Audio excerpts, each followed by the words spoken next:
અમારી આજે કમિશનર સાહેબને આવેદનપત્ર દેવા માટે આવ્યા છીએ કે રાજકોટ પોલીસ પ્રજા સામે સિંધમ બને છે અને ગુનેગારોની સામે ચિંગમ હોય છે। 2 દિવસ કે 3 દિવસથી રાજકોટ પોલીસ એક્શન મોડમાં આવી છે। ખરેખર તો પોલીસે 365 દિવસ એક્શન મોડમાં રહેવાનું હોય।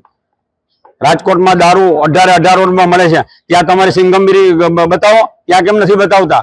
બંદૂકોના ભડાકા થાય છે, છરીઓના મર્ડર થાય છે, ત્યાં કેમ કઈ નથી કરતા? તમે શું ચા લારીના ગલ્લે, ચા લારીનો ગલ્લો હોય, નાસ્તા પાણી કરવા ગયા હોય, ત્યાં શું મર્ડર થાય છે? તમે એમ કહો કે ત્યાં થતા હોય તો અમે તમારી સાથે છીએ, તો અમે બંધ કરવામાં સાથે આવશું। પણ તમે નેતાઓની ચાપલુસી અને ઉઘરાણા કરવામાંથી જ વ્યસ્ત નથી થતા, એટલા બને છે। રાજકોટમાં દારૂ ક્યાંથી આવે છે?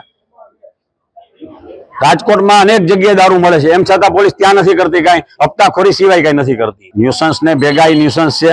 જે લોકો માનો 5 મિત્રો નીકળ્યા અને બેઠા છે, નાસ્તો કરવા આવ્યા અને રાત્રે કામ ધંધેથી આવ્યા અને 5 મિત્રો ભેગા થયા હોય તો એ ન્યુસન્સ છે? એવું નથી। પણ તમે તમારી જવાબદારીમાં નિષ્ફળ ગયા છો એટલે દીવાને દાઈએ કોડિયાને બટકા ભરવા નીકળ્યા છો। રાજકોટ પોલીસ ખરેખર તમને કહો હપ્તાખોરી સિવાય કાંઈ નથી કરતી। એને ખરેખર જો આવું એને કરવું જોઈએ કાયદેસર, તો દારૂના અડ્ડા બંધ કરાવો। એને ખબર ગમે બતાવી, અમને એમ લખિત આપે કે જ્યાં દારૂના અડ્ડા ચાલતા હોય બતાવો, તો આમ આદમી પાર્ટી તૈયાર છે। આમ આદમી પાર્ટીના ચોક્કસ કરાવશું।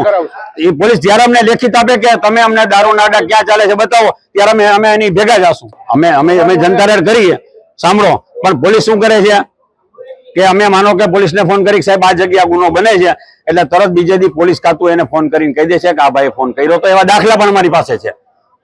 પોલીસ એમ કે ચેક કરતી તમે અમને જાણ કરો, નંબર આપે છે કે અમે આમ કરશું તેમ કરશું, પણ એનો જે માણસ હોય એને ફોન કરે કે આ માણસ છે આમ આદમી પાર્ટીનો માણસ હતો કે જનતામાંથી હતો, આ એનો નંબર છે, એટલે તરત એને ફોન જાય તવે તને જોઈ લેશું।